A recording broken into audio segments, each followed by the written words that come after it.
করোনার পরে আমার ওয়াইফের সাথে আমি একদিন ইচ্ছা করে রাগারাগি করলাম। রাগারাগি করে আমি রাত্রে কি করেছি জানো? সন্ধ্যায় আমি বাসার থেকে বেরোতাম, কারণ রাগ না করলে তো বাসা থেকে বেরোতে দিবে না। রাগ করে বেরোতাম বাসা থেকে, রাত্রে উবার চালিয়েছি আমি। রাত 12টা-1টা পর্যন্ত উবার চালিয়ে আমি বাসায় ফিরেছি।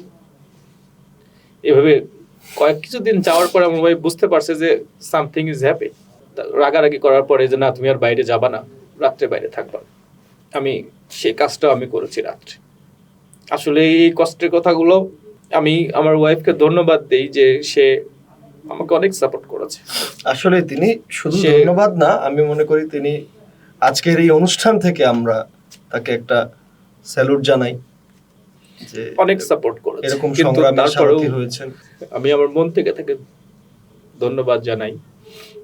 তারপরেও যখন একটা পুরুষ সংসারে ইনকাম করতে পারে না, মেয়ে মানুষ তো কতক্ষণ আর ধৈর্য ধরে থাকবে। মাঝে মধ্যে রাগ করতো, রাগ করে অনেক কথাবার্তা বলতো, আমার খুবই খারাপ লাগতো সেগুলো। মাঝে মধ্যে বলতো তুমি তোমার দোষে তুমি চাকরি হারিয়েছো, তুমি নিশ্চয়ই অন্যায় কিছু করেছো।